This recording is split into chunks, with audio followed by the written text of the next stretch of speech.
Eso es lo que hace la grafología. Interpretar mediante los rasgos, los trazos, la emoción que estás viviendo en ese momento. Por eso en un criminal yo no lo puedo ver por un solo documento. Yo tengo que ver una historia de escritos y ver la evolución de su agresión, de su violencia o de su crueldad. Esa microexpresión, esa es la que yo voy a captar y entonces, tu nombre empieza con P. Sí, sí es cierto, ¿cómo supiste? Pues porque tú me lo dijiste. Esas son las microexpresiones. Corrían los años 2000 cuando aparece la historia de un joven que tiene por nombre Diego Santoy Riverol. Este joven tiene aproximadamente 20 y tantos años y él aparentemente es el responsable de quitarle la vida a 2 menores, pero cuando vimos la escritura de la madre, tenía los aspectos más violentos que yo he visto, te lo juro. Jamás había visto tanta crueldad, tanta hazaña, tanto resentimiento en una sola persona.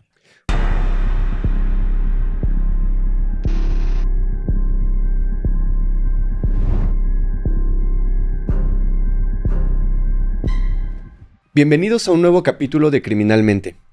Hoy tenemos una invitada muy especial que nos va a sacar de muchísimas dudas. El tema que vamos a tocar hoy es muy interesante y quiero darles una pequeña introducción acerca de quién es, qué hace, a qué se dedica, además que ahorita ella nos va a platicar.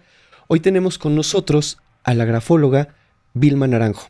Vilma Naranjo es una reconocida grafóloga con amplia experiencia en el análisis de escritura y su aplicación en la investigación criminal y en el ámbito legal, por supuesto. Con formación en instituciones de renombre, ha logrado una sólida reputación en el análisis de patrones de escritura para obtener datos sobre la personalidad y el estado emocional de las personas en contextos investigativos.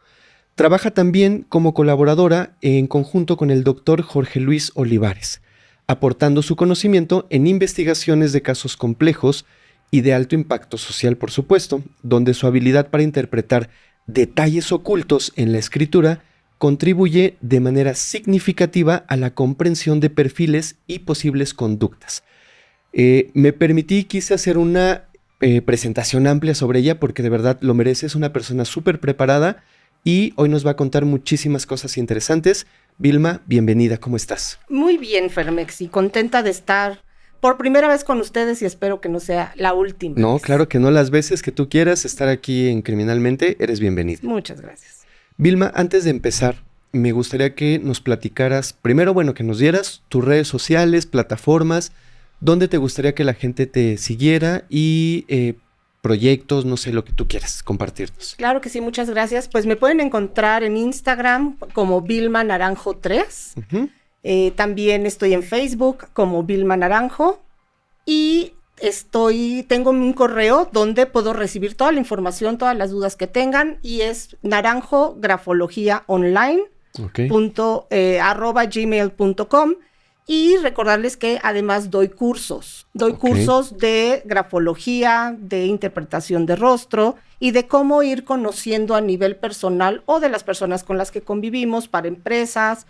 O sea, es un amplio ramos los que podemos ver de todo lo que puede hablar la grafología. Oye, por ejemplo, ese curso que tú das de grafología, ¿lo puede tomar cualquier persona o necesita tener una preparación previa? Mira, afortunadamente la grafología, yo tengo muchos alumnos, tengo médicos, tengo psiquiatras, tengo psicólogos, abogados, directores de empresas, directores de recursos humanos. Entonces tengo también mujeres, hombres que sienten la necesidad de conocer su entorno, claro, que quieren conocer más allá de ellos, pero también de las personas con las que conviven, incluso de las personas que trabajan en su casa, y saber cuál es el patrón de conducta y con esto conocerlos más y prevenir cualquier delito. O sea, podemos tomarlo cualquiera. Cualquier persona que tenga un interés general, no solo personal, sino laboral, puede tomar este curso. De manera resumida, vamos a suponer que yo tomo el curso. Uh-huh. ¿Qué habilidades puedo adquirir al tomar ese curso?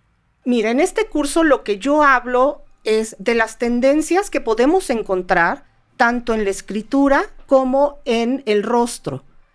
Es bien importante saber que tenemos una metodología donde vamos a conocer mediante rasgos y gestos de la persona cómo es que se involucra con su medio ambiente y además cómo podemos prevenir si algo notamos en estos gestos de un futuro actuar. Ok. O sea, nos podemos dar una idea de incluso las intenciones de alguna persona. De cómo es su personalidad. O sea, cómo es realmente, ¿no? Porque yo he escuchado que, no sé si es correcto, pero todos tenemos varias personalidades. Por ejemplo, yo me comporto de una manera como hijo, pero me comporto de otra manera como padre, pero me comporto de una manera totalmente distinta con mis amigos. Entonces, no tenemos como una personalidad, digamos, definida, y a través de los gestos, la escritura, es como podríamos de alguna manera conocer realmente cómo es una persona, ¿no? Mira, yo más allá de muchas personalidades, hablaría de que todos nacemos con un temperamento que ese no cambia hasta el fin de nuestra vida. Luego se va creando una personalidad, como bien tú dices, y con esta personalidad formamos un carácter. Y es cómo nos comunicamos y cómo interactuamos. Yo diría más allá de tener otra personalidad, es otra tendencia o otra intención. Vamos a tener la misma personalidad, pero dependiendo del entorno, cambiamos la intención. Distintos roles más bien, ¿no? El rol de hijo, el rol de padre, etcétera. Pero siempre entonces va a prevalecer esa personalidad o ese carácter con el que nacemos, o sea, nuestra esencia básicamente. Sí, porque el temperamento se nace y el carácter lo vamos formando conforme a nuestras situaciones y conforme a lo que nos ha sucedido en la vida. Ok, perfecto. Ahora, ¿nos podrías explicar para los que no sabemos en sí qué es la grafología y cómo la utilizas tú? Claro, mira, yo soy perito grafóloga y perito grafóscopa. Estas se unen, pero la grafología lo que hace es ver las tendencias de la personalidad o en cuestión de cómo está este individuo emocionalmente en el momento en que escribe. La grafoscopía es la rama que ve la legalidad o ve la autenticidad de los documentos. Digamos que alguien quiere falsificar una firma. Hablan de una falsificación, pero realmente es una imitación. La falsificación no existe. Porque para que yo escriba igual que tú, tendría que haber pasado por tus mismos momentos, tus mismas emociones que crearon ese carácter que vas a plasmar en esa hoja. Ok. Entonces son dos cosas muy distintas. Son cosas distintas de una misma rama. No todos los peritos grafólogos son grafóscopos. Lo que pasa es que yo obtuve la licencia de perito de ambas disciplinas. Ok, perfecto. Oye, pero ¿cómo es que llegas a esto? Porque a muchas personas les va a dar curiosidad. ¿Cómo llegas a este interés por la grafología, por el análisis de gestos, por el análisis de las facciones, etcétera? ¿Cómo llegas a este camino? Fíjate que yo tardé mucho tiempo en poderlo hablar y poder, dejar que conocieran esta parte de mí. La he trabajado ya con terapia. Y lo digo de esta manera porque yo me casé muy joven. Yo ya traía una escuela de mi padre. Mi padre fue agente de la Interpol. Mi padre además era un excelente psicólogo, además era criminólogo.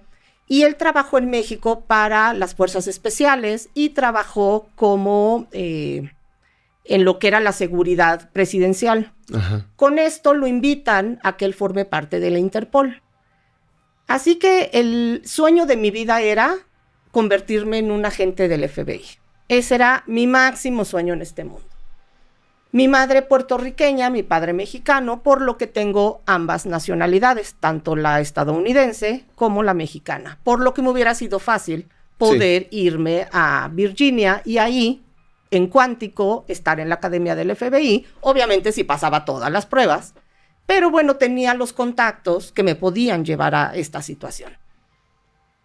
Me cambió la vida, conozco a una persona, me caso a los 19 años, no es que mi sueño no fuera importante, pero no tenía la suficiente madurez para elegir correctamente, así que me caso Y esta persona tiene lo que anteriormente se le llamaba bipolaridad, por lo que un psiquiatra lo diagnostica y yo ahí comencé a ver que su estado de ánimo cambiaba, pero yo no entendía por qué. Empecé a ver que su rostro me mostraba ciertas actitudes que yo no lograba comprender, pero con el tiempo empecé a identificar los momentos y cómo se iba a comportar durante el día. Él tenía un trabajo donde escribía mucho, así que me empecé a dar cuenta que conforme cambiaba su emoción, cambiaba su escritura también. Y de repente era más agresiva o de repente era más amable. Incluso había veces que rompía las hojas de la presión con la que escribía. En el momento que yo me separo de él, me divorcio, escucho que existe la grafología, escucho que existe la manera de conocer a una persona mediante su escritura. Logro entender que además las facciones tienen que ver y las microexpresiones es un medio de identificación de cómo va a comportarse o cómo va a brincar de una emoción a otra. Y ahí es donde empiezo a estudiar para hacerme perito. O sea, lo tuviste que vivir primero en carne propia para que te diera esa curiosidad o llegaras a ese interés por estudiar esto. Tuve que vivir también la parte violenta de la enfermedad. Sí. Desafortunadamente yo no conocía, no sabía por qué eran sus comportamientos, pero llegó un momento que entendí que era la mejor manera de yo poder crear un blindaje para poderme proteger antes de que llegaran los eventos. Por eso es que yo entiendo a las víctimas cuando sufren alguna violencia, porque entiendo que la parte de reconstruir, la parte de identificar en dónde estás parado, no es de un día a otro. Cuando juzgan por qué se quedó tanto tiempo, es que lleva un proceso de destrucción para entonces poder salir otra vez a tomar aire. Entonces, esto es lo que yo trato de hacer en los cursos, inclusive. Pero es que también, aparte de ese proceso de destrucción que tú dices, y creo yo que se involucran también muchos sentimientos, ¿no?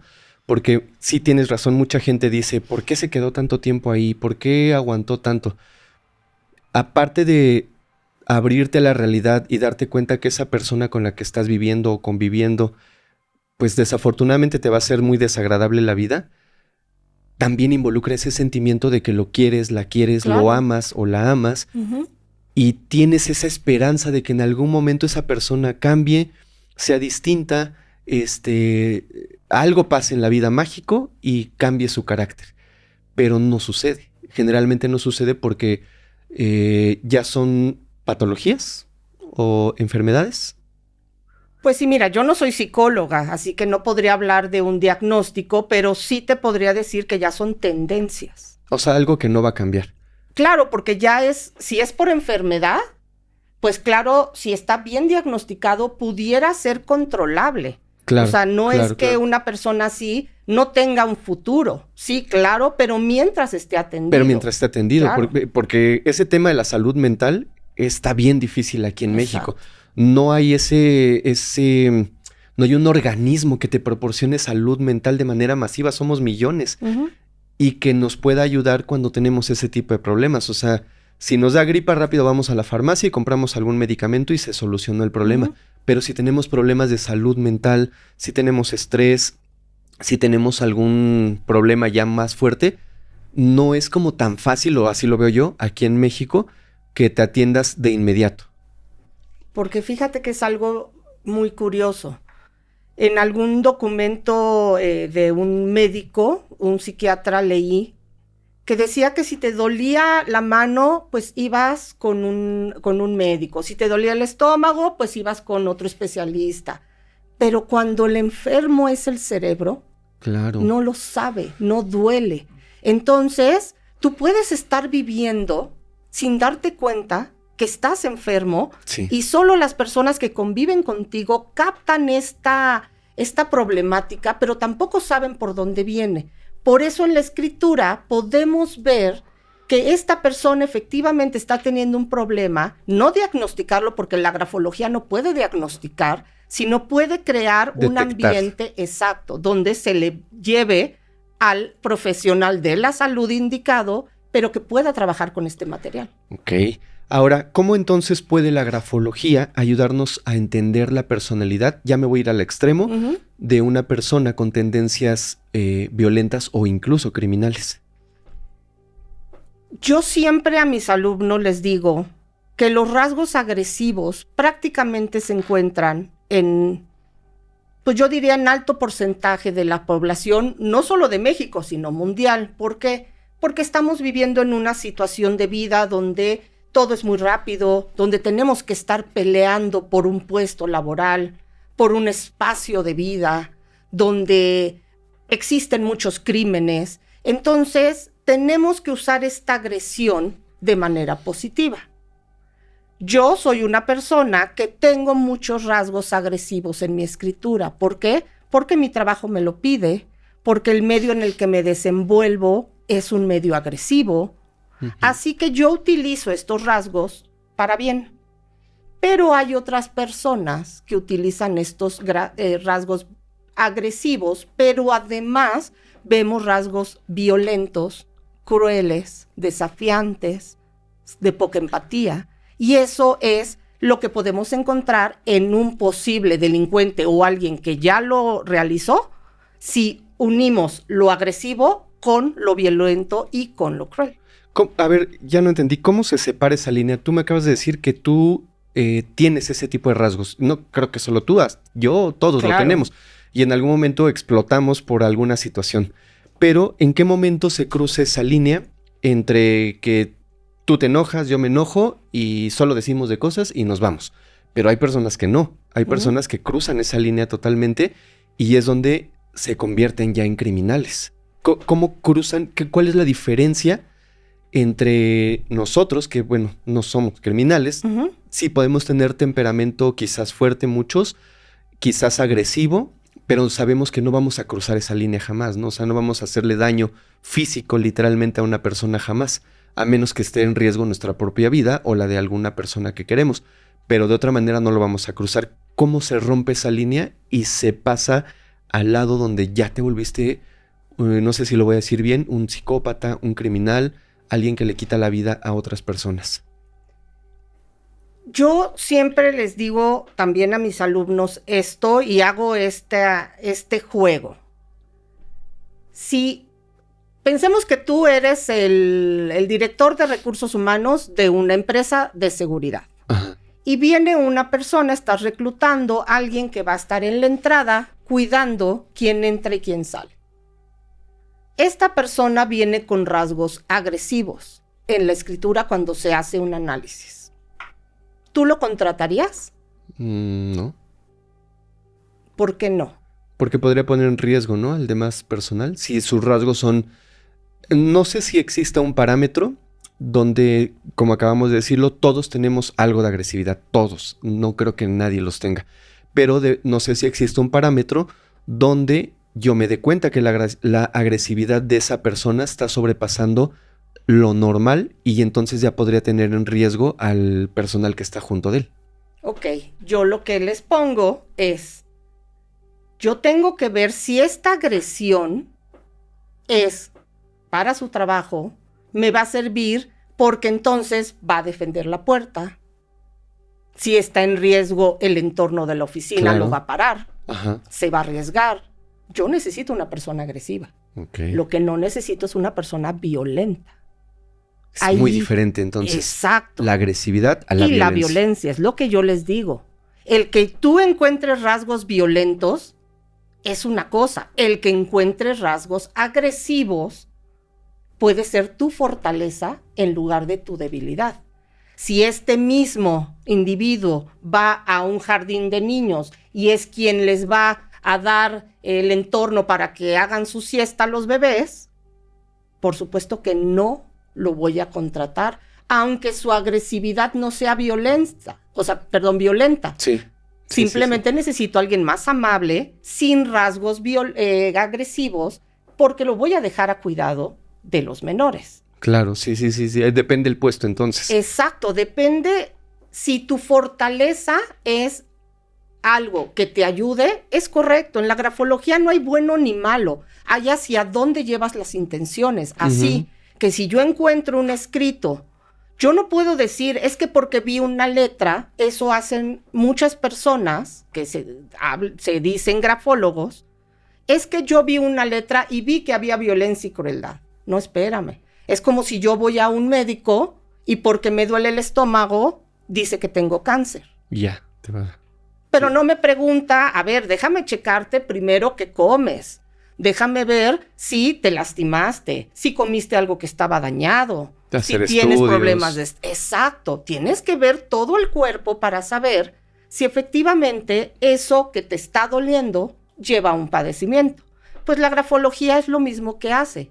Yo tengo que ver un escrito completo y ver otro tipo de documentos que me lleven a la misma conclusión. No por una letra, sino por todo un general de documentos. Ok.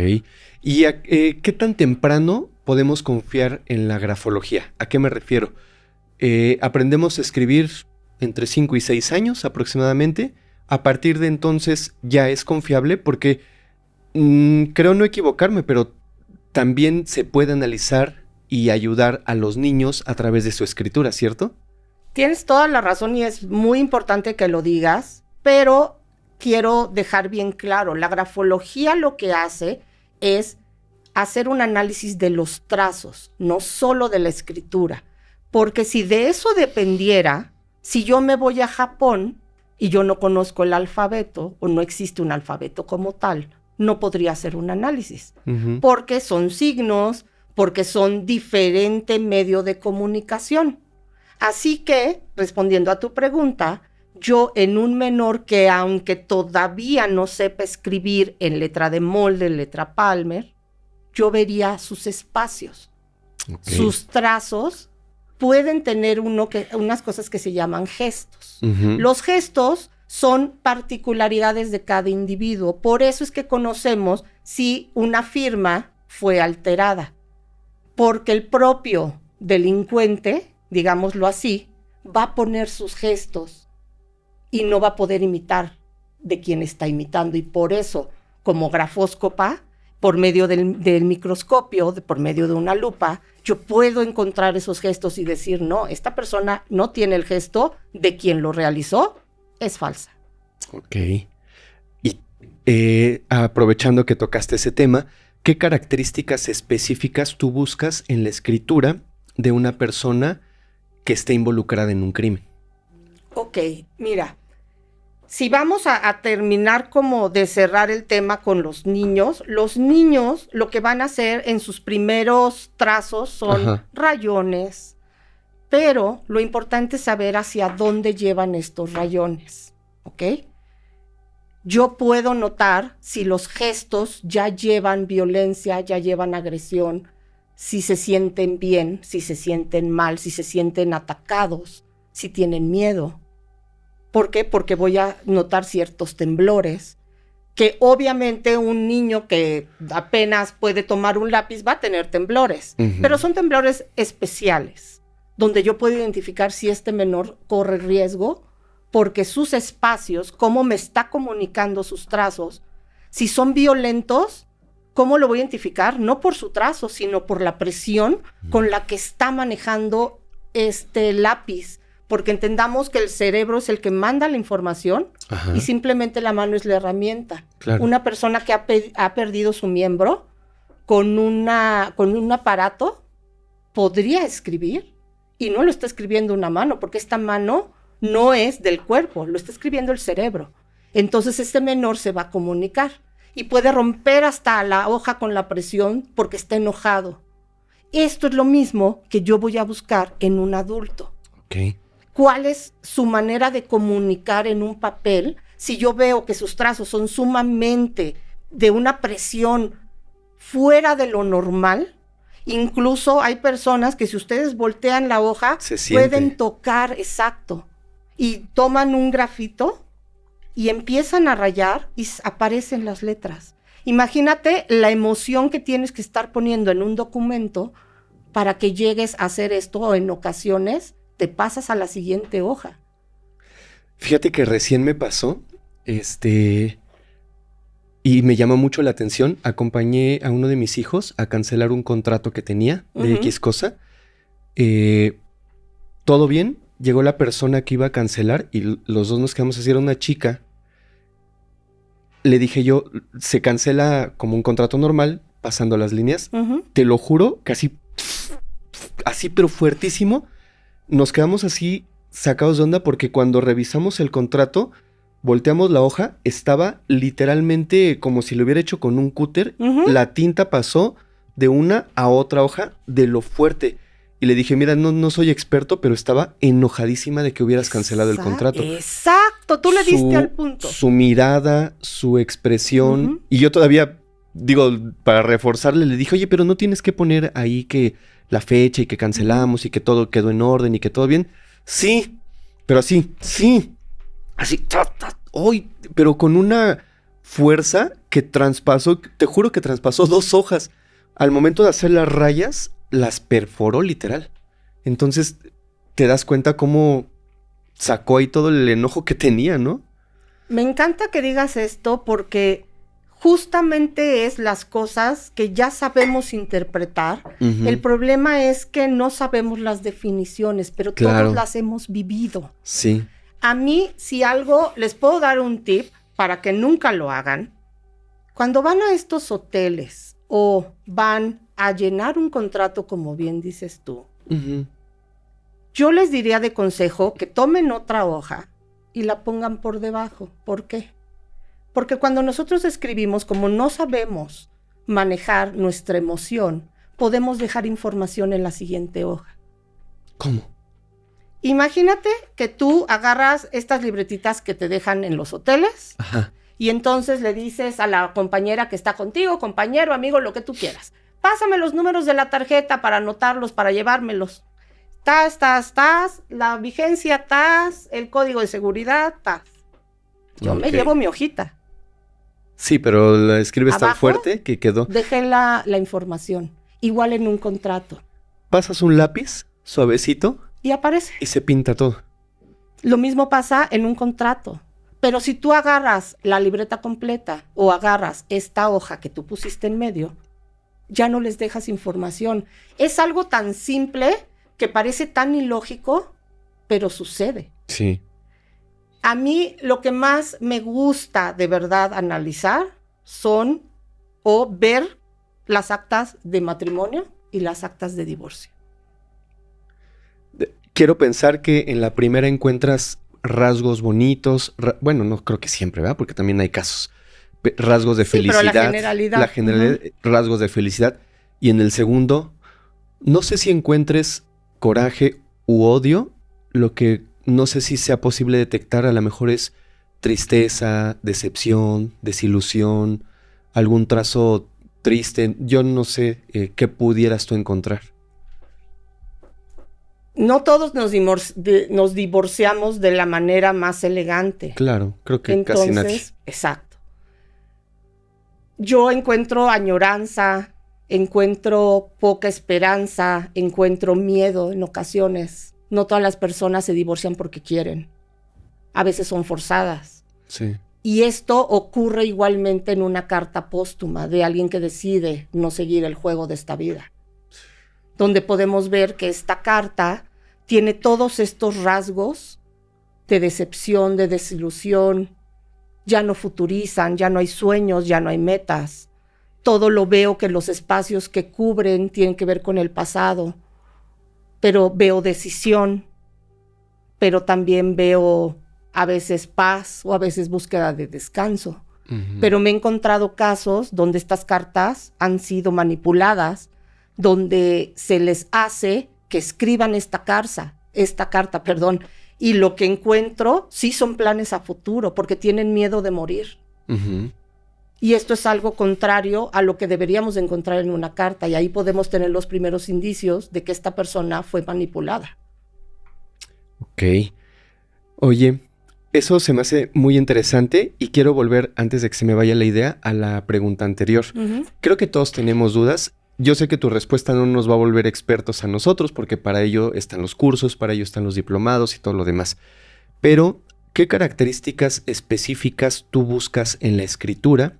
tú que eres experta, de personas involucradas en un crimen o que lo cometieron, lo van a cometer, etcétera.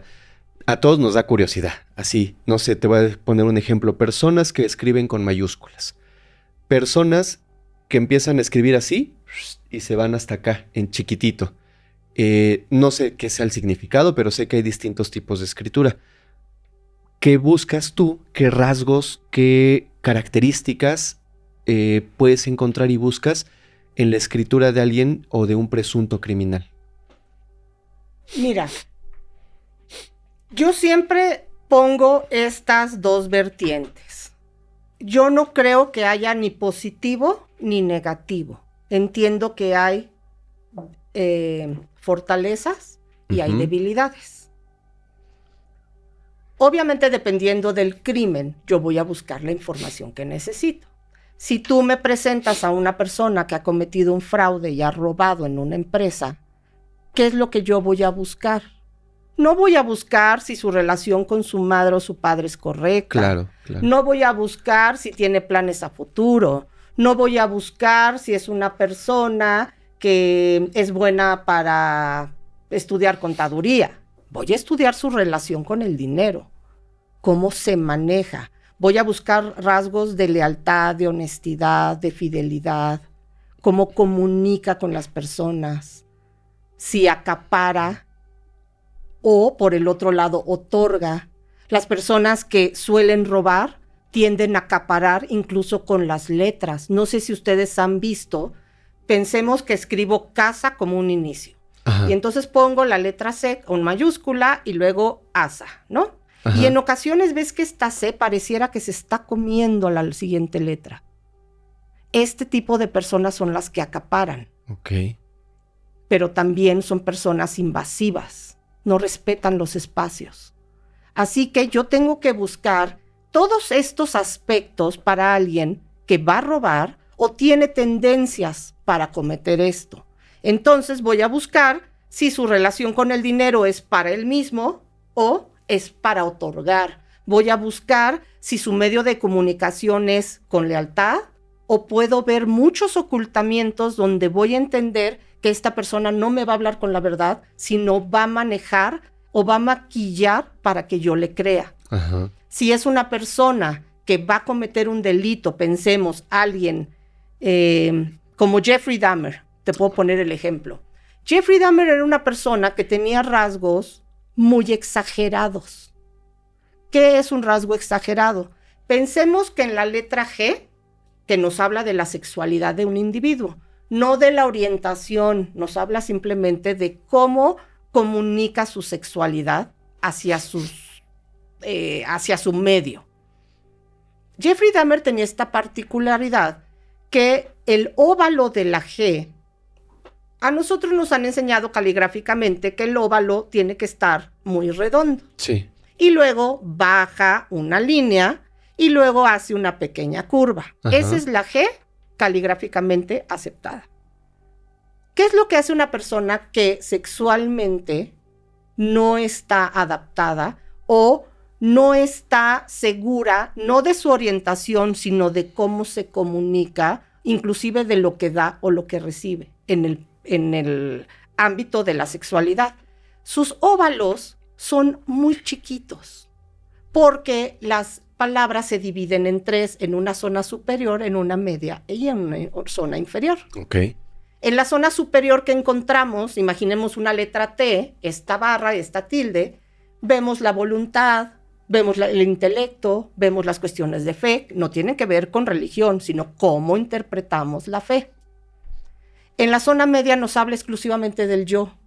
Entonces, la zona inferior nos habla del dinero, pero también de los impulsos. Ahí podemos encontrar la agresividad con violencia. Okay. En cómo es impulsivo. Entonces, pensemos en un Jeffrey Dahmer, que su sexualidad está muy apachurrada, porque él no está seguro, él no puede comunicarse y atraer a una persona sin violentarla. Uh-huh. Pero la barra que baja con esta curva que debería de ser, pensemos, amable, está muy inflada, como si fuera un globo. Entonces, nos está diciendo que sus impulsos además son exagerados. esta es la interpretación que yo voy buscando, pero igual hay un Jeffrey Dahmer que pareciera que escribe con muchos ángulos. Una letra M debería de tener curvas. Ajá.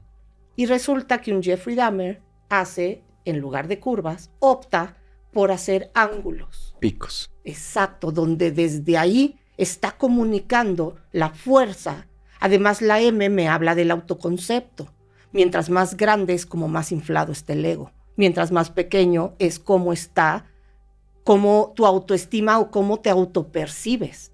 Entonces, estos son los rasgos donde yo voy buscando si invade, si no deja espacios. Hay personas que pareciera que pegan una letra con la otra. Hay personas que dejan mucho espacio. Eso es cómo te comunicas con tu entorno. Esas son las particularidades que yo tengo que buscar en todo un general para saber si además de violencia encuentro crueldad. Todos aquellos que tienden a hacer muchas cruces, incluso en sus rúbricas, son personas que son tan definitivas que pueden llegar a ser crueles. Crueles no tiene solo que ver con que yo te lastime físicamente. Mis palabras pueden ser violentas y además crueles. Sí, tienes toda la razón. Yo he visto muchos tipos de escritura y repito, creo que todos tenemos muchas dudas al respecto. Por ejemplo, 2 casos. Personas que escriben todo con mayúsculas. 1. Y 2, hay uno que me llama mucho la atención que he visto. Personas, como te decía, que empiezan escribiendo bien y hacen unas microletritas que empieza una mayúscula así, luego las minúsculas, pero se van haciendo casi ilegibles. O sea, sí alcanzas a distinguir, pero me llama la atención por qué ese cambio, por qué la primera persona escribe con mayúsculas todo y por qué otra segunda persona escribe de más a menos. Porque finalmente todos buscamos un modo de comunicarnos, ya sea físicamente con nuestras expresiones, ya sea caligráficamente o ya sea digitalmente. Okay. Porque ahora ya tenemos estas 3 variantes. Antes solo conocíamos lo que era la escritura y era el rostro, pero ahora ya tenemos que meter también. Usualmente las personas que escriben en mayúsculas siempre, sí son personas que lo que están es llamando la atención, personas que necesitan ser vistas, que piensan que esa es la manera, y su trato seguramente también va a ser mucho más alto. Son estas personas que escriben correos o escriben un WhatsApp, incluso nosotros lo percibimos como que nos están gritando. Okay. Entonces, porque así lo percibes, porque la letra mayúscula, al ser tan grande, lo que nos comunica es ve. Grito. Exacto, te estoy llamando la atención. Todo lo contrario es una letra muy pequeña, es no me veas.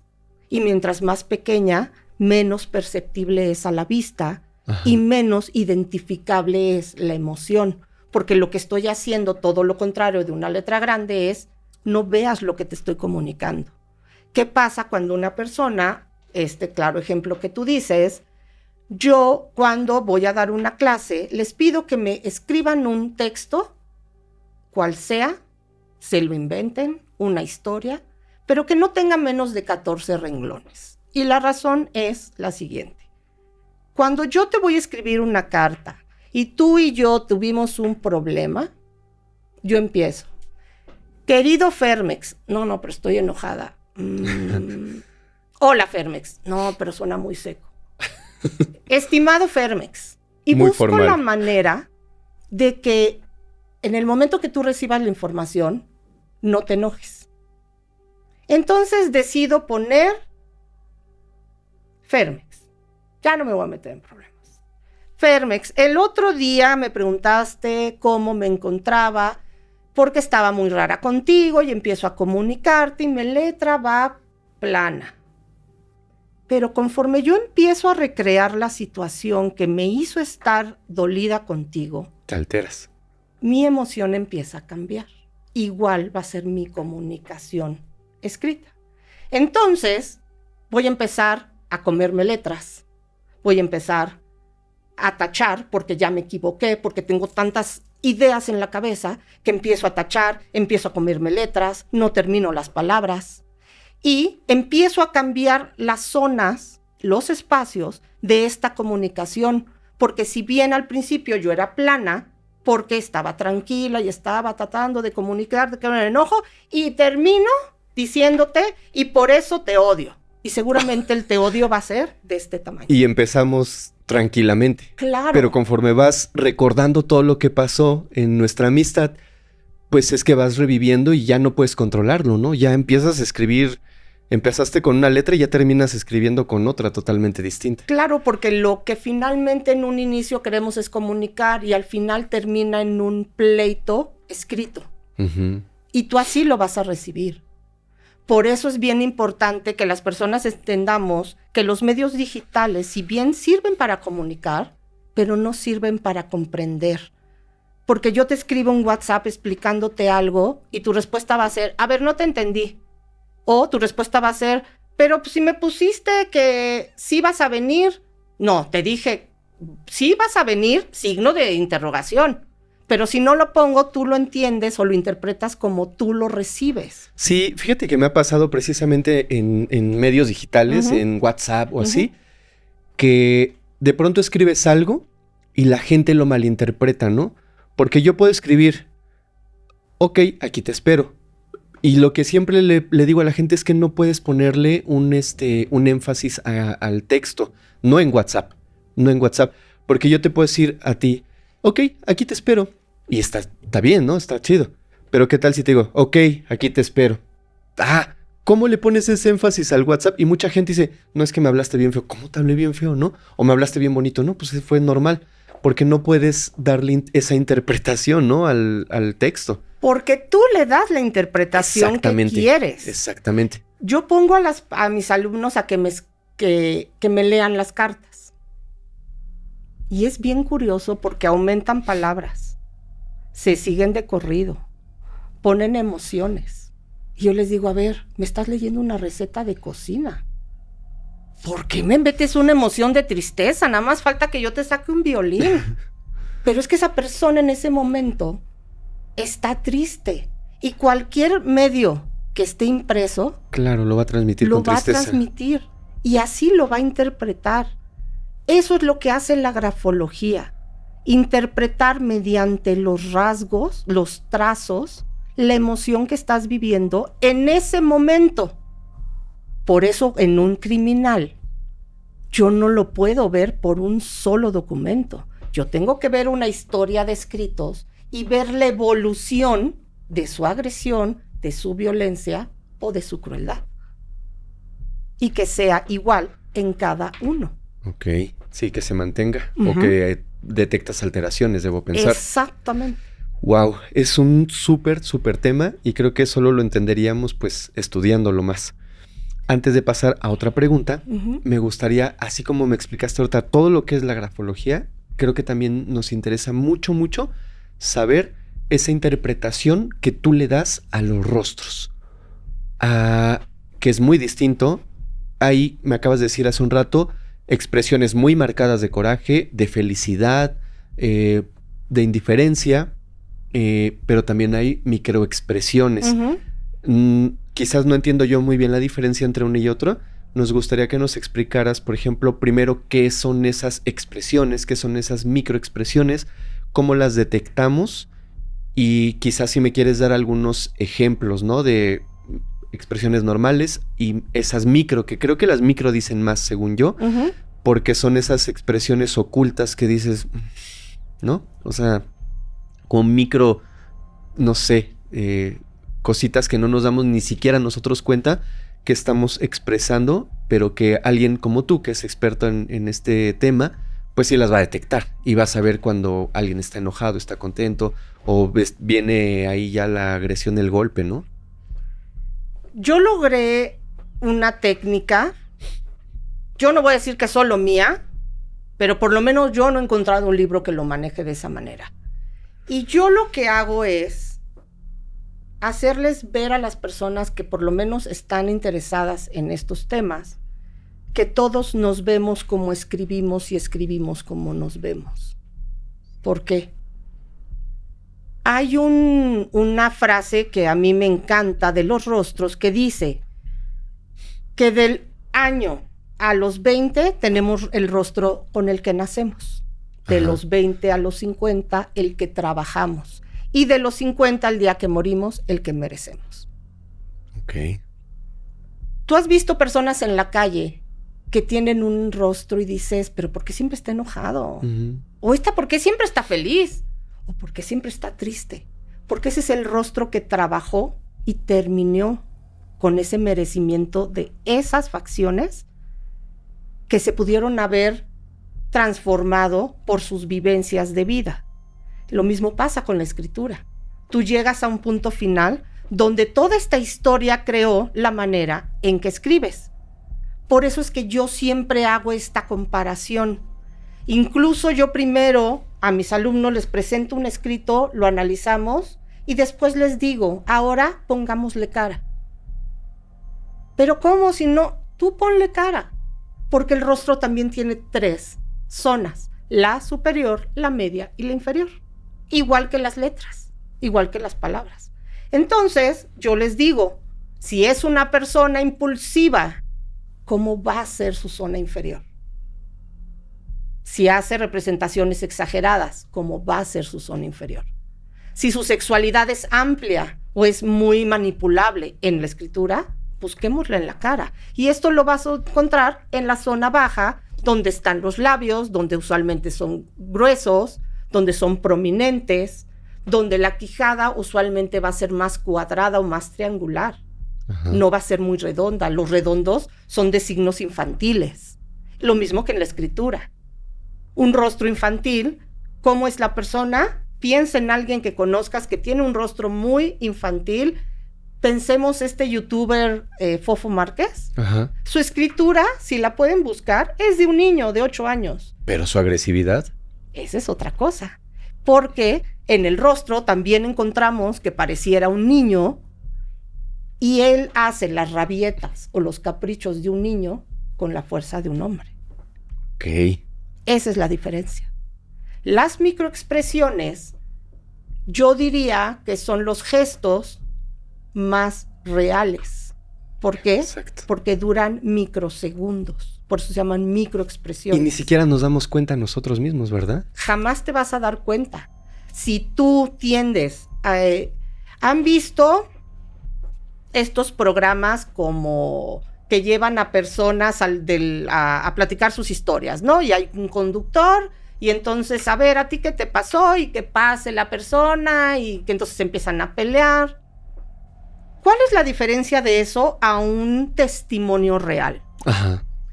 Que todas las emociones se van creando mediante procesos y etapas. Yo no puedo llegar aquí, sentarme y decirte que acabo de tener un accidente y en cuanto me siente y digo axi, empiezo a llorar como loco, porque no es creíble.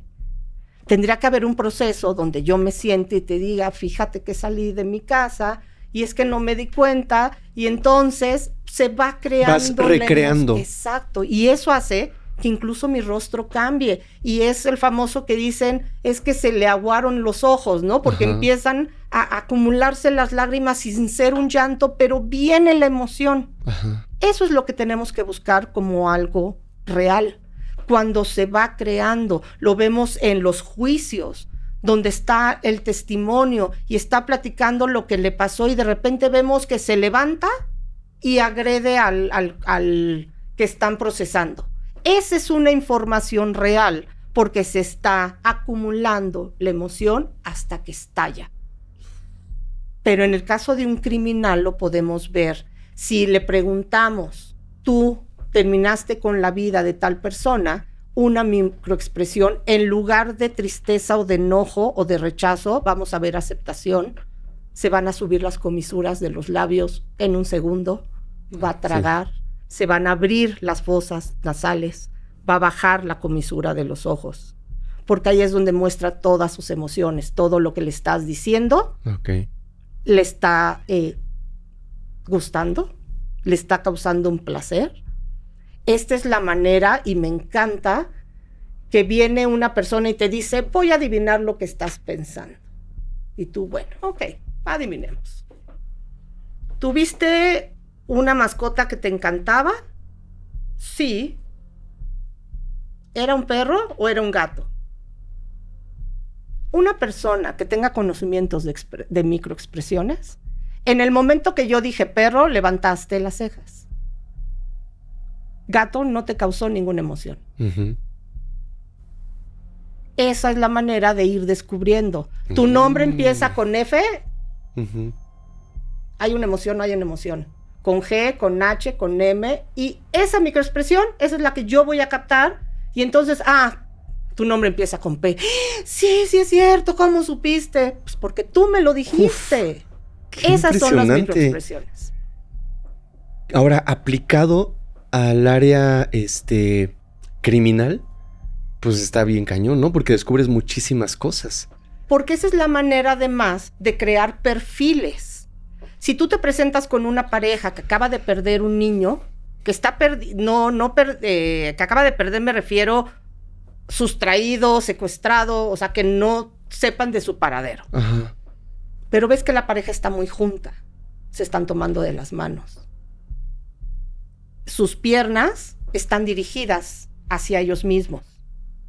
Yo lo que estoy viendo es conexión, estoy viendo apoyo, estoy viendo incluso hasta personas que están cuidando de información.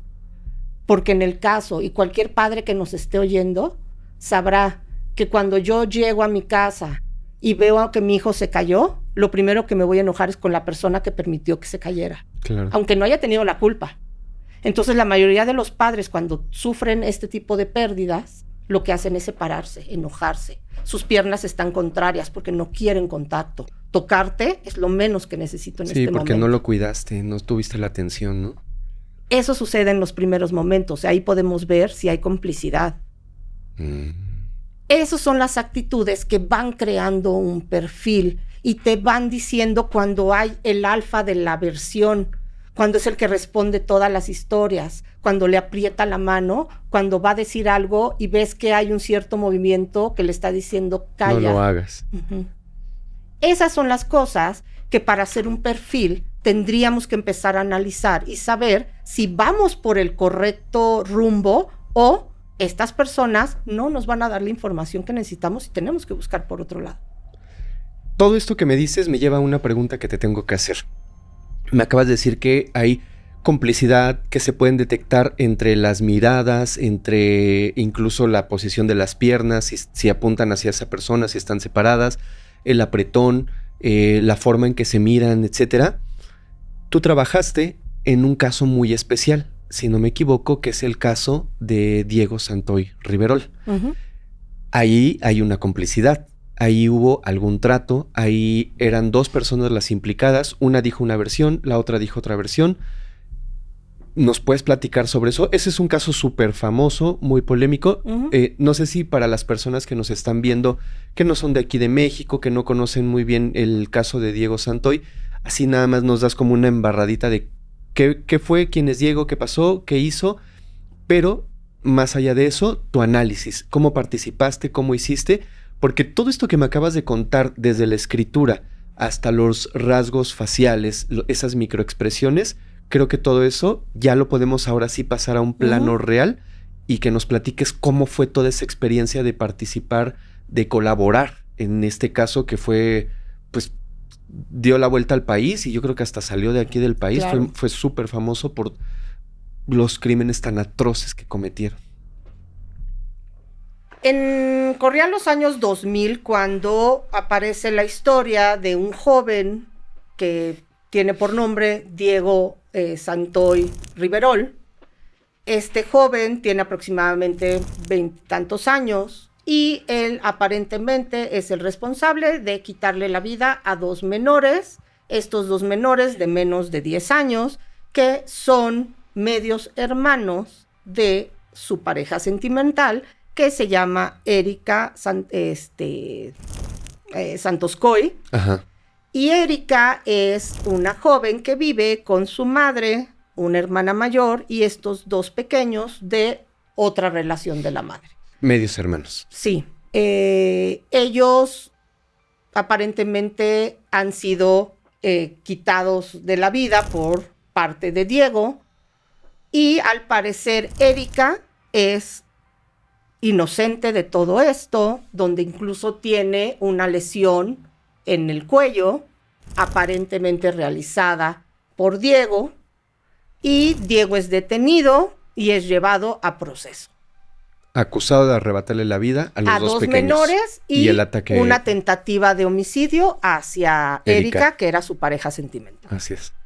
Así que Erika es descubierta en la mañana por la secretaria de la familia, aparentemente con una lesión, no puede hablar, tiene una lesión, dicen en las primeras notas, muy profunda, pero también tiene lesiones en los brazos. La llevan al hospital y ahí es donde empieza esta historia que se le conoce como el asesinato de Cumbres, ya que Cumbres es una zona habitacional de la ciudad de Monterrey, en el estado de Nuevo León, en la República Mexicana. Súper. Así que hay una abogada que es Raquel, que en ese entonces toma el caso de Diego Santoy. Diego, cuando llega ya los separos, le empiezan a supuestamente sacar la información. Y digo supuestamente porque hay varias teorías. Entonces le dicen que en una hoja escriba su confesión o escriba algún dato que necesita. ¿Y qué es lo que hace Diego? Empieza a escribir que ha sido torturado, que ha sido obligado, incluso ha sido amenazado con tirarlo de un edificio si es que no confiesa. Pero además hace un dibujo, que a mí ese fue el que me extrañó mucho, donde la parte genital de un aparente soldado es muy grande, se ve sobre el pantalón que él dibuja, pero además dibuja un aparente estrado donde hay un juez, pero un banquillo, como si fuera el banquillo de los acusados, donde hay un ratoncito en el banquito. ¿Un ratón? Hay un chiste muy viejo, estamos hablando de estos eran los 2000, hace casi 25 años.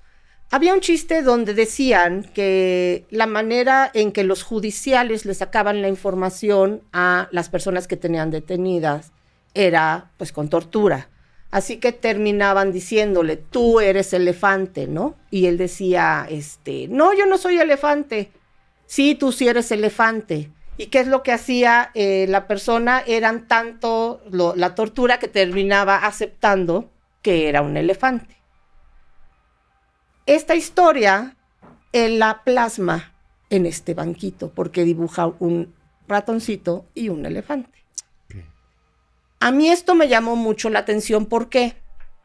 Porque resulta que yo estaba tomando unos cursos con un criminólogo de México que es el licenciado Sergio Jaubert, que ya pues murió, un hombre excéntrico, complicado, pero muy inteligente. Y si bien podía tener historias, tenía historias de duendes, creía mucho en lo paranormal, pero en cuestión de criminología el cuate era una eminencia. Y yo tuve la fortuna de estudiar los diplomados con él. Ok. Así que llega Raquel, que era amiga de Sergio Jaubert, y trae estos dibujos, que de hecho no circulan por las redes. Yo tengo uno precisamente porque se nos fue otorgado. Ajá. ¿Por qué pidieron tu ayuda, pues? Mi ayuda, no solo mi ayuda, porque éramos un grupo, ¿ok? Que finalmente a quien se le pide el apoyo es al licenciado Jaubert. Ah, y tú eras parte de ese equipo. Y yo era parte de este equipo. Cuando nosotros empezamos a analizar, yo ya tenía los primeros conocimientos de grafología, porque yo lo que quería era hacerme perito, no quedarme únicamente como grafóloga, sino poder hacer peritajes y con eso presentar periciales, que los jueces aceptan. No en todos los casos, como no aceptan todas las pruebas. Pero en México y en otras partes del mundo, las periciales grafológicas y grafóscopas son aceptadas. Entonces, él quería, Raquel, que era la abogada de Diego, lo que quería era que hiciéramos un análisis de interpretación. Y entonces empezamos a ver cómo era su comunicación, las cosas que si alguien está con miedo, le están acusando de un doble asesinato que dice que no cometió, y tiene el tiempo para todos estos detalles, incluso para platicar un chiste, era totalmente incongruente. Y al término, lo que le dijimos a Raquel fue que no presentara estos dibujos porque todo lo contrario de ayudarlo, lo iba a perjudicar aún más. Ah, porque Raquel era defensa de... Era defensa, sí, claro, porque la fiscalía era quien estaba acusando a la Fiscalía de Nuevo León. Ella era la abogada defensora, porque ella lo que argumentaba es que Diego no había trabajado solo, sino había una complicidad por parte de Erika. O sea, había aceptado que lo había hecho, pero lo que quería demostrar entonces era que no actuó solo. Exactamente. Que actuó bajo la influencia de otra persona. Que era Erika. Que sí cometió él esos actos, pero no fue, digamos, ¿fue manipulado de alguna manera? Sí, yo sí creo que fue manipulado. No estoy quitándole la seriedad ni la culpabilidad. No, la responsabilidad que tuvo. El hombre, el joven, tenía un trastorno mental para ser capaz de hacer lo que hizo. Claro, pero alguien te pica para que lo hagas. Alguien lo llevó al límite. Alguien supo manipularlo para sacar la peor versión de él. Ese monstruo. Exacto, que ya tenía evidentemente, porque era capaz, pero además tenía ingesta de muchas sustancias nocivas, donde actuó además con toda esta neurosis y toda esta psicosis que ya llevaba ese día. Entonces, ¿qué fue lo que hizo? Utilizar esto que ya era Erika para su bien. Solo le abrió la puerta al monstruo. Exactamente, le dio la entrada. Pero ella además supo manipular todo de una manera tan correcta de hacerse pasar por víctima en lugar de que la viéramos como un cómplice. ¿Y esos resultados en qué terminaron? Pues esos dibujos ni siquiera fueron presentados, sí, lo aceptó Raquel, pero además a ella le quitaron la vida en un mercado. ¿A quién? A Raquel. Ella no pudo lograr ni siquiera la defensa completa de Diego. Sí, Diego tuvo otro abogado porque a Raquel finalmente fue un acto directo contra ella, donde iba en un mercado con su hija y le quitan la vida. Wow, ese dato sí no lo sabía. ¿Tú crees que haya sido porque ella tenía pruebas para inculpar a una persona más de todo eso que pasó? La verdad es que no pudiera yo decir que lo creo, porque Raquel tenía una particularidad que yo creo peligrosa, que defendía ciertos... Pudo haber sido cualquier otro caso. Sí, de otro tipo de crímenes, por lo que yo creo que esto fue más un ajuste de cuentas que un silenciador. O sea, sí, es que trabajaba en más casos de alta peligrosidad, Así llamémoslo es. así. Entonces podría haber venido de cualquier otro lado. Sí, así es. Y nunca se supo qué pasó. No, nunca se supo qué pasó. Finalmente, la defensa... Sí, Erika creo que estuvo muy cuidada. Hubo muchos factores, tanto políticos como incluso de comunicación de ciertas televisoras en Monterrey. La madre tenía gran influencia en estos medios. Sí. Y el padre, no de los menores, sino de su primer matrimonio, de los menores, no del padre de Erika, era pues influyente y supieron cubrirla. Y Diego finalmente sí era culpable. No lo iban a poder liberar del doble asesinato de estos menores. No, pero quizás, no sé en términos legales, pero podría haber disminuido su carga de sentencia si hubiera una persona que, no sé cómo se manejaría, pero ella al final sí fue, como pasó, fue cómplice y actor intelectual. Así es. Eso podría haber disminuido si se llegase a comprobar, obviamente no lo estoy afirmando, digo, si se llegase a comprobar, eso podría haber disminuido de alguna manera la condena de Diego, ¿no? No hubiera disminuido, porque finalmente el tiempo que dura una sentencia es igual si solo lo cometiste tú. O sea, tú eres culpable, así que tú tienes que pagar por ese delito. Pero si bien hubiera habido otra persona que también se lo hubiera juzgado y también hubiera pagado por el delito que cometió. Estaríamos hablando de un acto de justicia. Exacto. Más allá de entonces quitarle peso a Diego, sería un acto de justicia y poner tras las rejas a quien realmente... A todos los involucrados. Exactamente, porque pues tampoco fue algo menor, o sea, es una cosa súper grave lo que hicieron. Y además que cuando conocemos la historia que 2 menores están involucrados, esto todavía es peor, porque yo no estoy disminuyendo, pero un adulto, si bien posiblemente hasta con fuerza física, pueda tratar de liberarse o pueda salir sobreviviente de un ataque. Pero 2 menores no pueden contra la fuerza de un adulto, así que, y menos de un adulto que conocen y confían. Entonces, estas historias, por eso es que nos marcan tanto, porque son como los animalitos cuando los lastiman, no tienen manera de defenderse. Sí, es horrible, y si tuvo algo que ver, pues ojalá hubiera pagado, y si realmente no lo tuvo, pues digo, está en libertad al día de hoy, ¿no? Y además los cuerpos fueron cremados. Ya no hubo opción para hacer más peritajes, Claro que no, entonces estuvo demasiado bien maquillado y bien trabajado todo esto, porque los cuerpos jamás debieron haber sido tocados. Incluso la casa. En la casa, al otro día ya estaban entrando a hacer limpieza. Yo vi las fotografías del caso real y esta persona no pudo haber actuado solo. Qué horror. Oye, ¿y algún otro caso que nos pudieras platicar, que hayas, casos personales que tú tienes, que hayas vivido de cerca y que hayas obviamente aplicado todo lo que tú conoces en cuanto a grafología, el rostro y todo esto? ¿Nos puedes contar alguno? Fíjate que hay un caso que yo siempre hago resaltar y lo trabajo cuando doy estos cursos. En los años, pues yo creo que 2000, yo creo que ya tiene bastante tiempecito esto. 2005, 2006, yo estaba trabajando igual en un grupo donde había el abogado al que le llega este caso y yo como grafóloga y grafóscopa estaba interviniendo. Okay. No en el aspecto legal, sino para la pericial.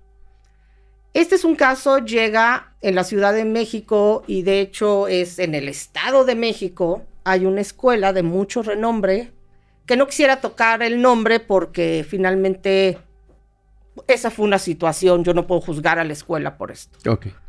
Entonces llegan unos padres solicitando la intervención de este abogado porque quiere demandar a esta escuela por lo que está sucediendo con su menor hija. Su hija tiene alrededor de 15, 16 años y está recibiendo muchas notas amenazantes, hirientes, pero hirientes. Yo no creo que el bullying pueda ser pequeño o pueda ser grande. El bullying es bullying, la amenaza es amenaza. Sí. Pero creo que si esto ya había sobrepasado la humanidad, ya era destruir a una pobre jovencita que su peor defecto que ellos veían, para mí no es un defecto, finalmente es una situación. Ella tenía un sobrepeso importante y los ataques a su persona, a su físico, eran tan desagradables, tan poco humanos, que esta jovencita intenta quitarse la vida. Por lo que los padres están desesperados, van a la escuela y la escuela finalmente lo que le dice es, pues, sáquenla, llévenla a un terapeuta y se acabó el problema. Los padres obviamente se enojan mucho porque lo que esperaban era que la respuesta de la escuela fuera, pues vamos a investigar qué pasó, tenemos que parar esto, pero sin embargo prácticamente se limpiaron las manos. Cuando nos contratan, lo que nos dicen es que tienen ciertos documentos de todas las pruebas de los trazos de quienes le están enviando estas amenazas. Y resulta que no era solo un hombre, sino eran 25 jóvenes de la misma escuela que lo que hacían es, en ese entonces, no sé si conozcan, había algo que se llamaba chismógrafo. Ajá, sí. Entonces era una libretita con muchas preguntas, yo te la iba pasando y no las íbamos pasando todas, así que había muestra de 25 jóvenes, donde unos insultaban más, menos, pero todos estaban involucrados. Eran niños y eran niñas. ¿Qué es lo que hacemos? Empezamos a tratar de saber de dónde es que llegaba toda esta información. Uh-huh. Pero resulta que al tener 25 trazos diferentes, todos eran responsables. Se les podía acusar a todos o a ninguno. Porque finalmente tenía que haber alguien que había iniciado esto. Sí. pero difícilmente se podía saber porque en el mismo día estaban los mismos trazos de 25 jóvenes diferentes. Pero algo nos brincaba porque empezamos, bueno, yo de hecho lo que hice fue empezar a analizar cada uno de estos 25 jóvenes, pidiéndoles documentación externa. Hazme un cuento, préstame tu libreta. Esto ya era a nivel legal, o sea, que podíamos solicitarlo. Y entonces yo fui revisando las tendencias de cada uno y ver quiénes tenían signos de agresión, de crueldad, si eran violentos, cómo se comunicaban, si traían ya problemas. Y empecé a eliminar, hasta que me quedé con 6 libretas. Eran los que más me daban el perfil de esta persona. Terminé con un solo escrito. Cuando se hace la intervención con el joven, le preguntamos, pues, ¿qué tanto es que él había iniciado esto? Y él decía que él no lo había iniciado, simplemente se juntaban todos y todos lo estaban haciendo. Pero vimos que tenía muchos aspectos donde la comunicación hacia lo femenino era muy agresiva, donde veíamos que había rasgos donde la comunicación con la madre era sumamente violenta. Okay. Cuando identifiqué esto, pido que me identifiquen quién es la madre. Y resulta que la madre terminó siendo una maestra de la propia escuela, que estaba tan enojada, era una madre tan castrante, tan violenta con su hijo, que no soportó la idea de que la menor, que tenía este sobrepeso, pusiera los ojos en su hijo. Ya. Se fijó en él, se enamoró de él, le mandaba cartas, le mandaba regalitos, y la mamá estaba tan, en sus propias palabras, asqueada de pensar que ¿En sus propias palabras? En sus propias palabras, así lo dijo. Que ella se sentía asqueada de pensar que su hijo pudiera tener una relación con una niña así. ¡Qué horror! Y lo que hizo fue empezar a envenenar al hijo para que él creara todo esto, pero cuando vimos la escritura de la madre, tenía los aspectos más violentos que yo he visto, te lo juro. Jamás había visto tanta crueldad, tanta hazaña, tanto resentimiento en una sola persona.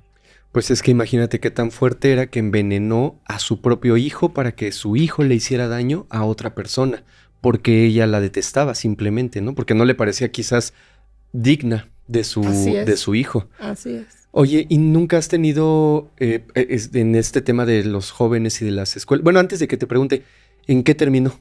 Pues terminó en que obviamente la madre fue destituida, le quitaron la licencia, no sé exactamente cómo se maneja en cuestión de educación. Ajá. Ya no pudo dar clases y si bien se tuvo que dar una reparación de daño moral a la familia, porque desafortunadamente la niña intentó 3 veces más de quitarse la vida. Fíjate, aquí yo me gustaría hacer una pausa y me gustaría que juntos diéramos un mensaje acerca de este tipo de situaciones como lo es el bullying en las escuelas.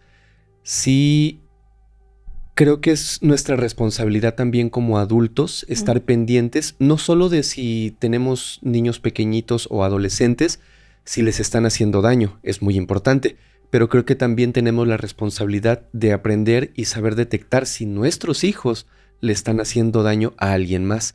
A veces pensamos que, es que es muy travieso, ¿no? Es muy bromista, pero no.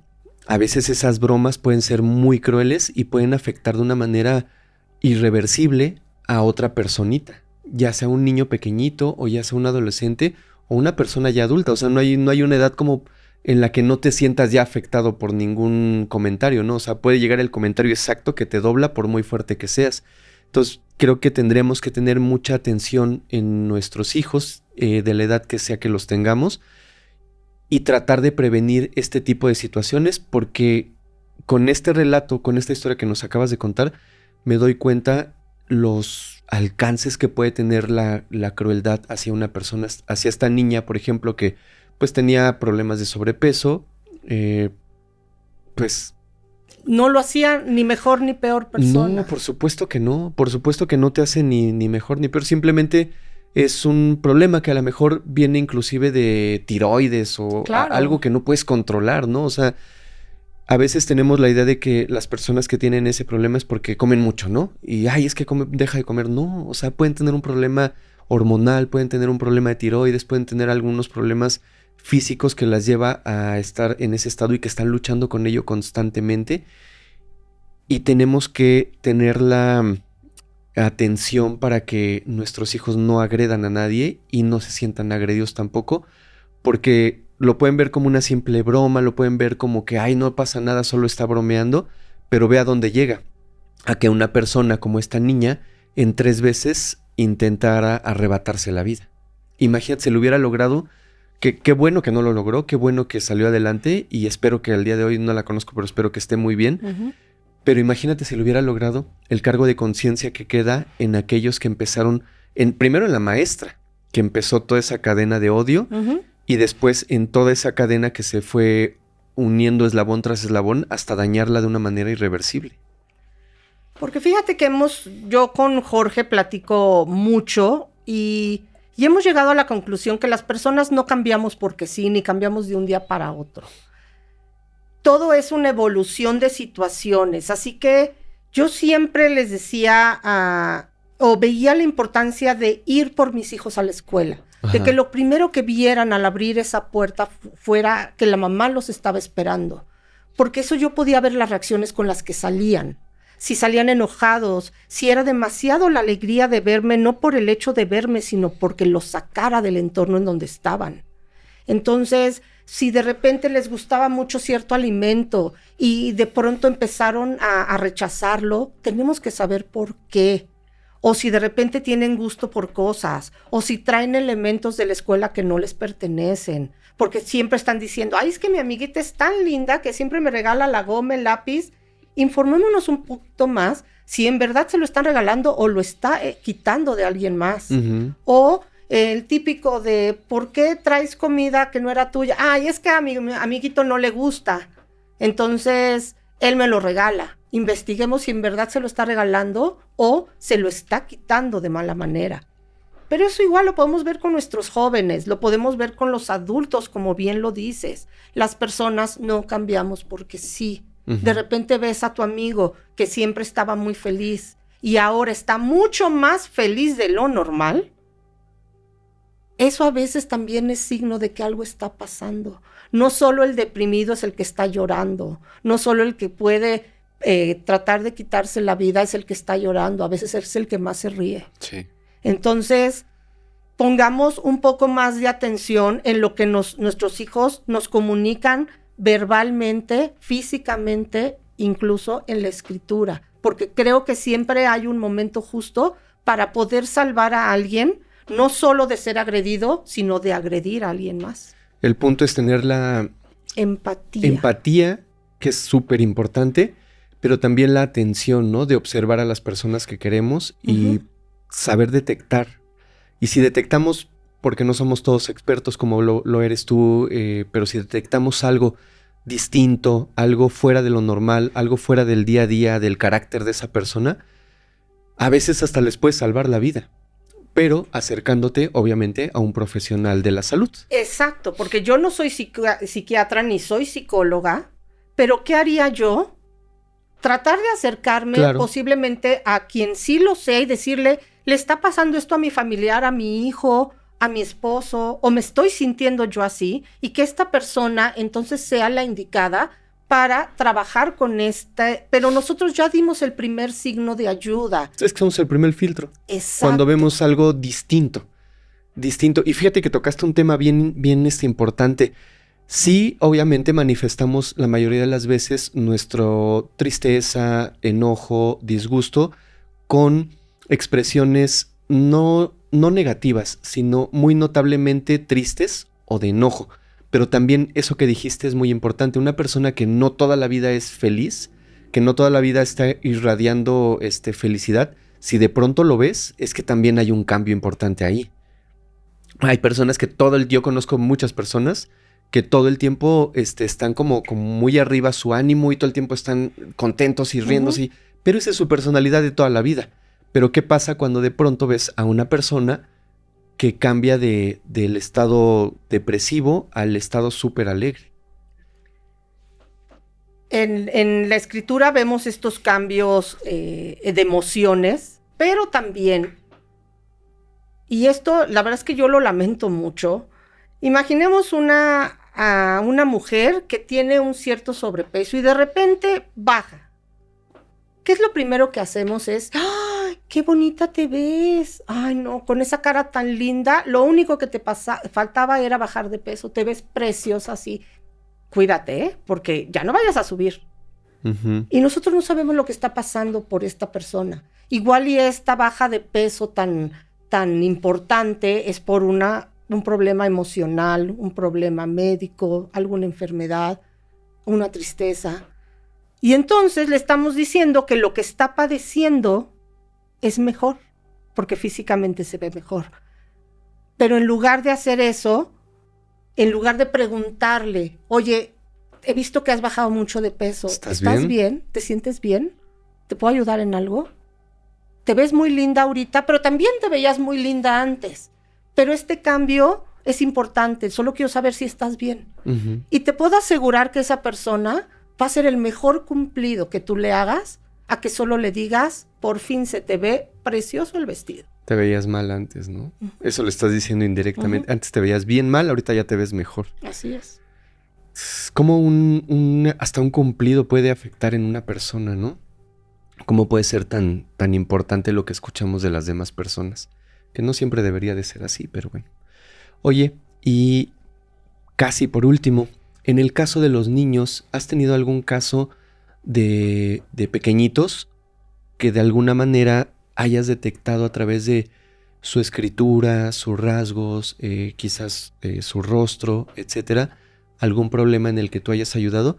Y quiero también preguntarte, por ejemplo, yo tengo ya una escritura definida, ya soy un adulto y siempre escribo de la misma manera.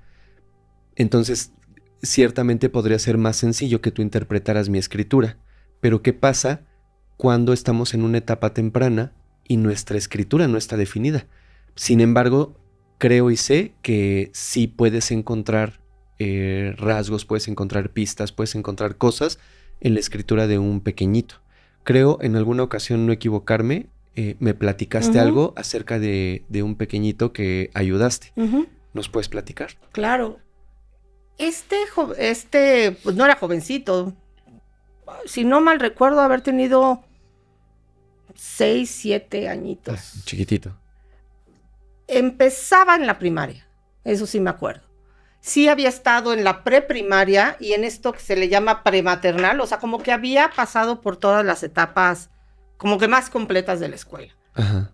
Sí ya escribía y tenía una letra verdaderamente bonita, con un trazo tan firme, tan entendible, que cualquiera hubiera pensado que era un niño que estaba en su mejor etapa, en su mejor momento.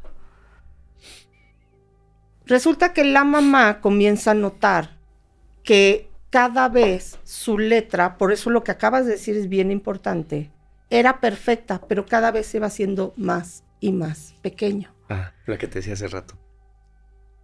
Al decirte más pequeño,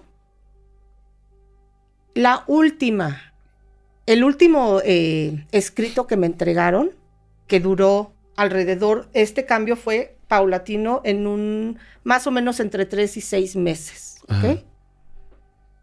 ¿Conoces la cuadrícula chiquita? Sí. La más chiquita. Él escribía 2 palabras en una cuadrícula. ¿Dentro del cuadrito? Sí. No, pues era microscópico. Yo no lo podía ver. Tuve que agarrar la lupa más potente que tengo. Ajá. Y era perfectamente entendible lo que estaba escribiendo. No se cruzaba una letra con la otra. No se encimaban. Pero él logró en una cuadrícula pequeña escribir 2 palabras. Esto suena prácticamente imposible. Ajá, sí. Pero yo tengo el escrito y de hecho No te lo puedo compartir para que lo muestres, pero sí te lo podría enseñar para que tú lo veas. Sí, porque finalmente es algo real. ¿Qué es lo que pasó con este chiquito? Que empezó a sufrir un abuso sexual por parte de un miembro de la familia, alguien que tenía mucho peso en la familia, alguien que era tan recto y tan adorado y tan respetado que nadie le iba a creer. Y él entendió que mientras mejor se portara, menos lo iba a agredir. Y entonces lo que hizo fue esconderse en estos espacios tan pequeños donde no quería que nadie lo viera, pero sin embargo, su trazo era tan correcto que no dejaba de ser el niño perfecto, pero este niño era tan pequeñito que se tuvo que esconder en una cuadrícula minúscula. Qué triste. Afortunadamente tuvo atención, tenía una madre preocupada, terminó denunciando. Afortunadamente esta persona fue procesada por el delito. Qué bueno, porque fíjate que generalmente en muchos casos que he visto de pues crímenes famosos, por llamarlos de alguna manera, o del dominio público, las madres no les creen. O sea, llegan los niños y es que pasó esto y esto, no les creen. Claro. Simplemente no les creen y hasta, en algunos casos, hasta los corren de la casa. O los acusan de ser los provocadores, ¿no? De la situación. No, es imposible eso. Y en este caso no, afortunadamente ella fue la que buscó la ayuda y lo que ella pretendía es que yo pudiera ver qué es lo que estaba sucediendo emocionalmente en el niño para que hiciera un peritaje. Con eso se le entregó al psicólogo infantil, que era el profesional óptimo para esto, y él presentó este análisis que yo le entregué como una prueba en la pericial de todas las pruebas psicométricas que le presentaban, le dieron al menor, para que este proceso pudiera llegar a buen término. A ver, entonces, para entender, ¿la mamá te buscó inicialmente a ti? No, primero buscó a un abogado. Un abogado. El abogado lo refirió con esta psicóloga infantil y ella fue la que me contrató. Es que tú podías ver eso que quizás le iba a costar un poquito más de trabajo a la psicóloga infantil. O sea, porque tú lo puedes ver plasmado en las letras y ella tendría que haber trabajado con el menor para, pues, ir extrayendo información. Yo podía ver un poco más, no que mi trabajo fuera más certero que el de ella, obviamente no, pero... Tú le das tablas. Yo le podía decir, aquí fíjate cómo empezaron a cambiar los tamaños. Ella iba a ver un proceso mental, yo lo estaba viendo escrito. Claro. Entonces yo le podía decir, fíjate que en octubre no tenía estos rasgos, fíjate cómo en noviembre, fíjate cómo para enero. Entonces ella vio la evolución escrita de lo que estaba pasando con ella. Fíjate qué interesante porque es tan... A mí me gusta mucho este tema de la grafología y tenía muchas dudas que ya te pregunté, pero se me hace tan interesante que con un análisis así bueno, perfecto como el que tú hiciste, puedes casi determinar cuándo desafortunadamente empezaron los abusos con ese niño, porque si tenía un tipo de letra de enero a mayo y de pronto a mediados de junio empezó a cambiar e ir evolucionando esa letra, tú sabes que fue más o menos en junio cuando se dio quizás el primer abuso. Así es. Y de ahí, bajo tu análisis, ir sabiendo si hubo más y cómo se iba sintiendo el niño. Y digo, no, como bien dices tú, no es que hagamos a un lado la psicología, pero tú le das a la psicóloga o al psicólogo muchas tablas para poder ya tener un cimiento más firme de qué es lo que le pasaba al niño. Sí, para que fuera más completo, porque finalmente ellos estudiaron su situación mental. Yo simplemente vi las tendencias en sus emociones. Afortunadamente te puedo decir que como 4 años después de eso, recibí una carta del niño y la letra era igualmente perfecta, porque el niño era perfecto, él era espectacular, pero tenía los espacios y el tamaño de alguien que ya estaba sanando. Ay, qué padre. O sea, qué bonito que pudo salir de eso. O sea, qué desgracia que haya tenido que vivir eso porque no lo merecía. Pero bueno, la parte bonita es que salió adelante Ujú. y se muestra ya como una persona pues normal, ¿no? O sea, me refiero sin Sí. esos, que no cargue esos Feliz. traumas. Feliz. Un niño con todas las oportunidades de ser lo que quisiera ser. Sí, qué bueno que no le truncaron esa parte. Exacto. Ujú. Bueno, es una historia desgraciadamente fea al principio, pero lo que me da gusto es que a diferencia de muchas otras, esta termina de una manera positiva, de alguna Claro. manera, ¿no? Ujú. Oye, te quiero preguntar por último, ¿tú crees que realmente el sistema judicial en México le da el peso correcto, el peso adecuado a análisis como el que tú haces en cuestión de grafología, el análisis del rostro, etcétera? O sea, ¿crees que sí se le da la importancia que debe? Yo por lo que me cuentas, todo eso, yo veo que es algo muy importante y que puede ayudar demasiado en un juicio, en un caso o en la determinación de culpabilidad o inocencia de una persona. ¿Pero crees que actualmente se le da el peso que requiere en cuanto a la ley se refiere?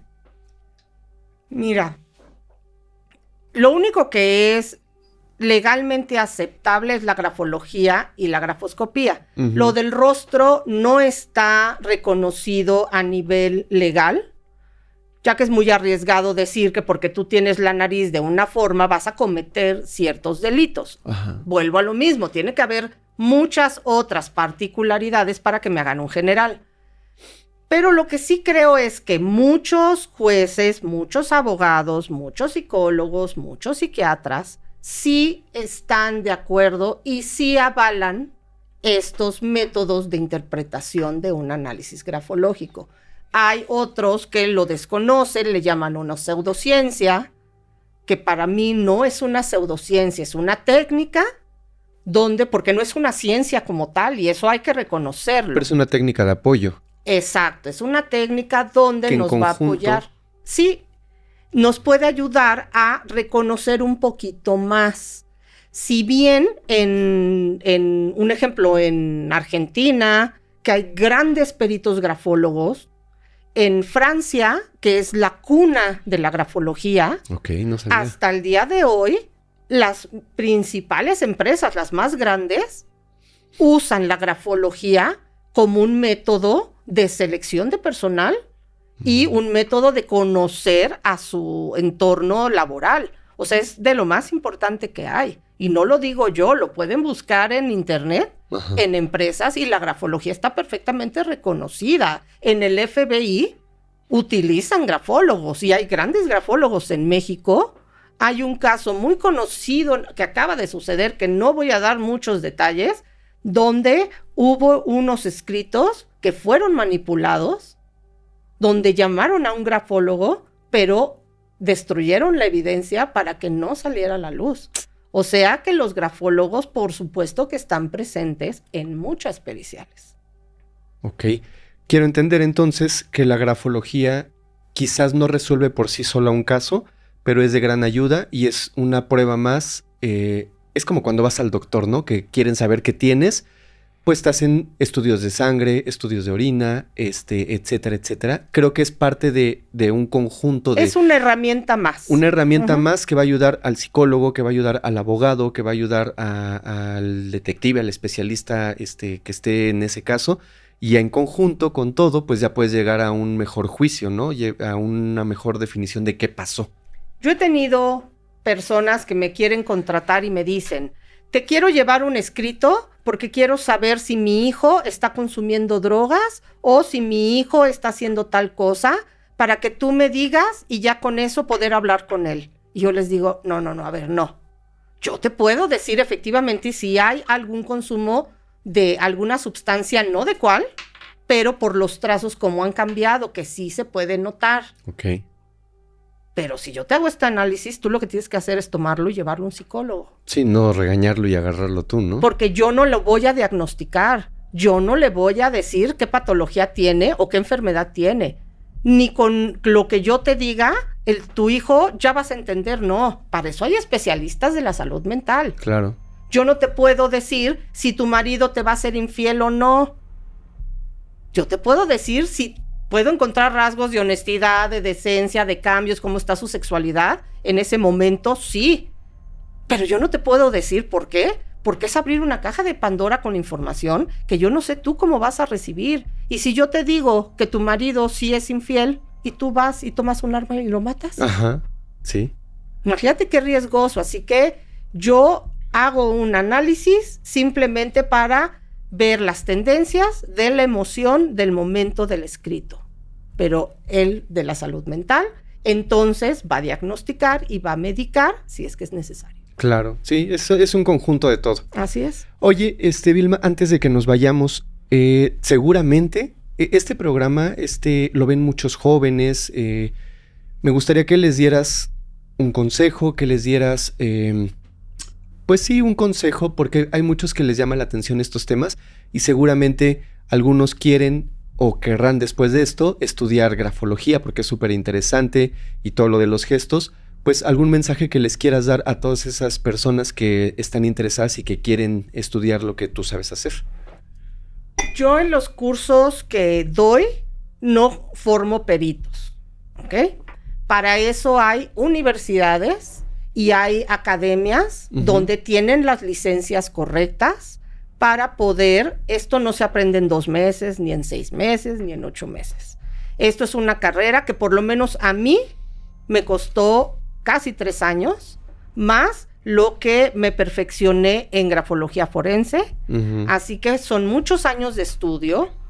No es que de la noche a la mañana yo vi 3 cursitos y tomé y ya me hice perito. No todos los grafólogos son peritos. Así que conmigo se pueden acercar y yo lo que les doy doy la teoría y la práctica básica de lo que es la grafología y la interpretación de rostro, así como la perfilación, donde en 4 meses yo no creo un perito. No pueden ir a trabajar como grafólogos, pero sí van a tener los conocimientos básicos para poder enfrentar un escrito y poderlo utilizar tanto en ventas, en recursos humanos. El campo de la grafología es muy amplio y hay muchas empresas que están solicitando grafólogos para poder trabajar, así que no les pudiera yo dar la lista ahorita de universidades.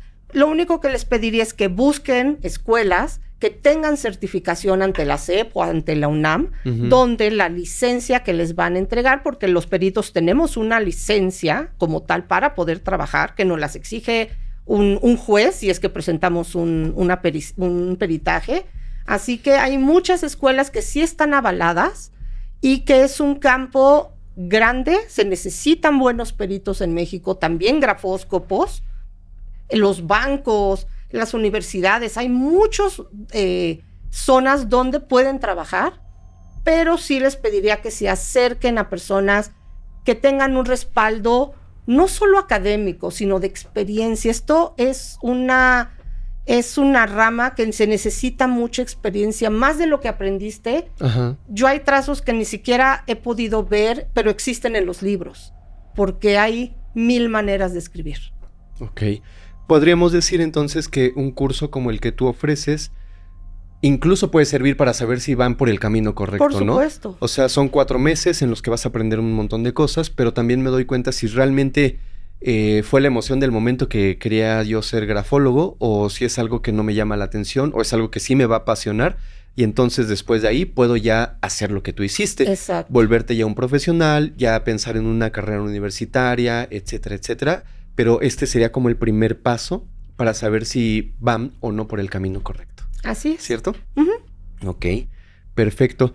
Pues hoy nos dejaste resolviste creo que muchas dudas. Espero que yo haya hecho las preguntas correctas para que también las personas que nos ven salgan de esas dudas que tienen acerca de escritura, de interpretación de rostro.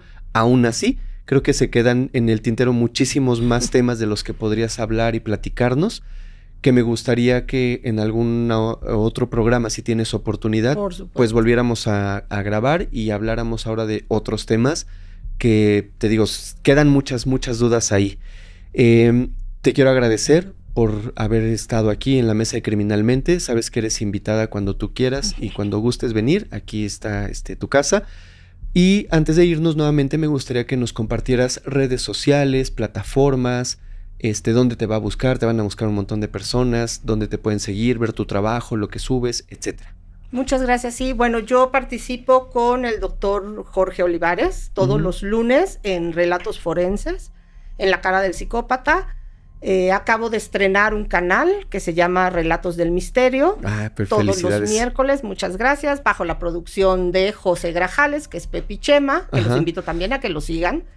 Y me pueden encontrar en Vilma Naranjo 3 en Instagram, donde subo material, experiencias, parte de los capítulos también.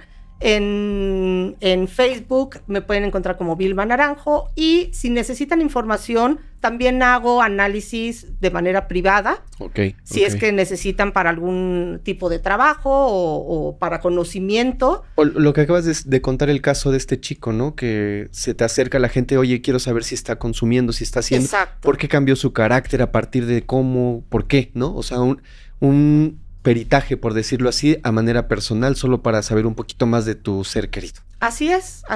Y esto lo pueden encontrar en naranjografologiaonline@gmail.com.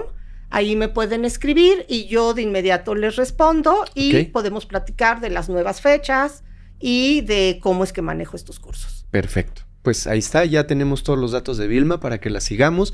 A mí me parece muy interesante su trabajo y a manera personal son cosas que me llaman mucho la atención, entonces pues los invito a que la sigan. Vilma, muchísimas gracias de verdad por haber estado aquí y te repito, eres bienvenida las veces que quieras estar aquí en Criminalmente. Muchas gracias por toda la información que nos diste. Gracias. Amigos, pues espero que les haya gustado mucho este capítulo, creo que nos compartieron cosas bien interesantes y pues yo los invito, si les gustó el capítulo, la información, que lo compartan, que le den un like, que nos dejen un comentario, de verdad nos ayuda muchísimo.